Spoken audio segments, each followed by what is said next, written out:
Hey guys, in this video I want to show what NiKo likes to do as a T-side outside player on Nuke. I'm going to show some of his openings, the different ways he uses the outside smokes, so whether that's the standard wall or the diagonal wall, and how he maneuvers around going through either secret, mini, or big garage. And lastly, I'll share a few aspects to keep in mind to be effective in this position. So with that, let's get started. The first opening I want to show is one way to pick the CT who crosses fast towards secret right at the start of the round. One way to do this is to simply throw the typical cross smoke, one that denies vision from CTs at big garage. Now the positioning is key here, so what you want to do is you want to make sure you hug the very right side of this fence here to give yourself the best possible angle on killing the player crossing towards secret. And notice as well that this particular smoke here covers you from anybody who could be peeking towards big garage, so this is a very safe pick to go for on the player crossing towards secret. Here's another example. So once again, typical cross smoke. And as I mentioned earlier, you want to make sure you hug yourself on the very right side as much as possible to give yourself the best possible angle. Now, even if you don't get this kill on the player towards secret, just seeing him will give you a lot of information on what this outside setup looks like. Most of the time, when teams watch outside, there's going to be one player who's going to be playing towards heaven, and there's going to be a second rifler who's somewhere. Now that you know he's towards secret, you don't have to worry about this area as much. You only have to worry about the upper door player potentially being in mini. Now, if you don't have a smoke for the cross, you also have the option of using the CT's T-red smoke as well. So something that NiKo likes to do a lot is if he sees the smoke, he's going to try to use it as a one-way.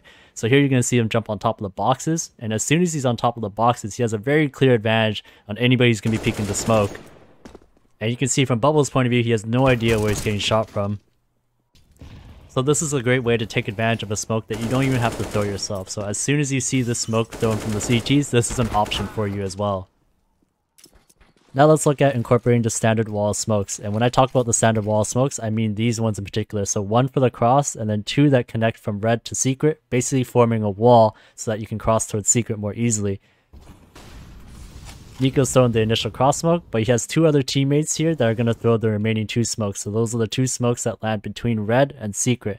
Now notice here that they actually haven't thrown it yet, and the reason for that is because they want to avoid that entire meta that the CTs have at their arsenal where they can actually break the smoke walls with a Molotov. So by just simply waiting long enough, they're avoiding that completely and they're going to throw it at a delayed time.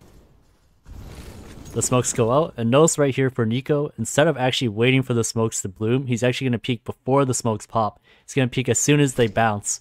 There's the bounce, and he's going to start peeking right at this moment. And the reason why he does this is because a lot of the time, CTs, when they see these wall of smokes come out, they want to throw some sort of piece of utility to try to block this choke point to prevent them from getting down towards secret.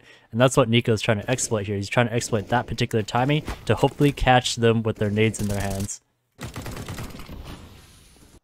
And this is also a great way to get information on the CT side setup. So if you happen to see a player towards heaven, there's a player in big garage, and that might tell you that they're in a standard setup where if there is a player towards secret, then it has to be a player who's rotated.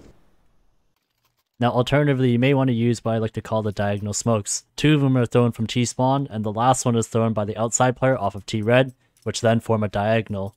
Here we can see an example using these smokes. So Jackson and Amanak, they're throwing the two smokes thrown from T-spawn, and then NiKo, who's the outside player, he's going to throw the smoke off of T-red that then connect the two smokes to form the diagonal.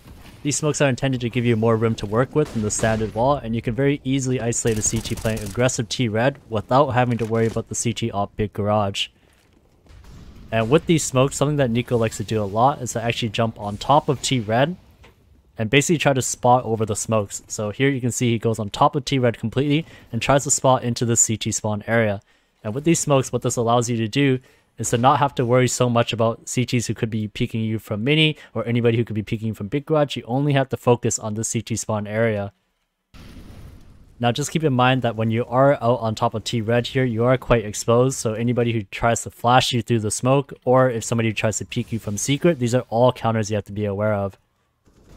Now a couple things to know about crossing towards secret using the diagonal smokes. So the first one is that you want to try to hug the smokes on the left side as much as possible through here and not go towards here, and that's because if you go towards red, the player at heaven can actually see you. Now the second thing as well is that as you're trying to creep up towards the secret area, it's very advantageous to try to keep yourself to the left side as much as possible, maybe even going into the smoke a little bit to ensure that the player towards secret is discouraged from wanting to peek you. And the reason why he'd be discouraged is because you could have teammates post up at the top of silo who would be able to peer down on him to ensure that he doesn't peek the right side and catch you as you're trying to cross towards secret. Now, one of the most important things when it comes to getting outside control is to make sure you know who it is you're playing outside against. Who is their CT outside player? Here, for example, we're going to see that NiKo, he's going to get this kill onto Diha, and as soon as he gets this kill onto Diha, he knows that this is Ence's outside player, and what this means is that by getting this kill, he's been afforded a lot more space. And you'll see that after getting this kill, he just runs immediately down towards Secret. He doesn't bother trying to sneak, he just runs all the way down towards Secret using the space that's been afforded to him by getting that kill. Once you've made it down towards Secret, there's a couple key pieces of utility you may want to use. So this first one, if you don't want to dry peek this particular angle, you can just simply throw this flash like so, and to throw him off the angle and give you more space to actually work down towards the secret area. If you've cleared the initial angle and you don't see anybody there, the next angle to watch out for is this one right here. And if you don't have any utility, one way to spot if somebody's there is to just simply do a jump spot like this, like what NiKo does. And if you don't see anybody there, this is a very useful Molotov to use for long. So basically you throw this Molotov just off the wall, and it forces this CT who's playing over here towards the long stairs to make a move. He either has to push up or he has to go back. And here you'll see an example where Hampus actually pushes up, and because he no longer has the headshot angle, NiKo has a much easier time getting this kill. Alternatively, if the CT decides to fall back behind the Molotov, now you have a lot more space to work this backhaul area without having to worry about a CT peeking you from the control side stairs. And if you don't have any utility at all, you can also just try to jump spot a little bit just over the edge to see if there's a CT playing down in those corners. So as the outside player, it's also important for you to understand when the CTs are starting to adapt to you. So let's just say, for example, the CTs decide to put 2 towards Secret. So what you can start doing instead is that when you throw the outside smokes, instead of going towards Secret, you actually go through the smokes and into main. This works really well if you have a team that's going to hit towards upper. And that's because you can now cut off the rotations of players coming in from Secret. And as well, you can add an additional angle of attack towards the upper bomb site. Look at how much NiKo is able to clear of the bomb site to make it so much easier for his teammates to actually execute towards upper. So that by the time they do execute towards upper, they don't have to look at mini at all. So here, for example, you're going to see that as they execute through door, Amnak, he doesn't have to look at all towards his right side. He only has to focus on his left side, and NiKo's also here towards mini to cover as well. Now, something that's a little bit more rare, but very effective, is to actually push into Big Garage. So here, for example, you're going to see that Electronic, he's going to get taken down outside. And because he's normally the outside player, it lets NiKo know once again that he has a bit more space outside, so Amnak throws the flash for him to actually cross into Big Garage. And once you're at Big Garage, there's a lot of options that open up. And some of those options include being able to pressure Heaven or Hell, and it basically just keeps the CTs honest so that if somebody overextends, you're sure to be able to catch them. And as well, there's no commitment for you to actually go up towards Heaven. You could just stay towards this Big Garage area and also try to catch the rotations of players coming down towards Vents. So here, for example, Boomich coming down towards Vents, he's able to spot that. So the big thing about being able to control Big Garage is that you have access to this whole area outside, and you're forcing the CTs to work with the rest of the map. Now, as I mentioned before, killing the outside player gives you space, and that also means that if you're around this Big Garage area, you have the opportunity to go towards Heaven. So here's an example where Amnak kills Hampus, who's the outside player for NIP, and NiKo takes this space to try to go towards Heaven. Now keep in mind, the next person that you should expect to see is going to be the actual Heaven player. What that means is that you always want to recognize the opportunity when you see it. So right here you can see that NiKo kills Electronic, the outside player, and NiKo, instead of going into mini, he decides to go for the bigger play and go up towards Heaven instead. And as he goes up towards Heaven, he's ensuring that he jumps up silently up the barrels and walking up the steps the whole way.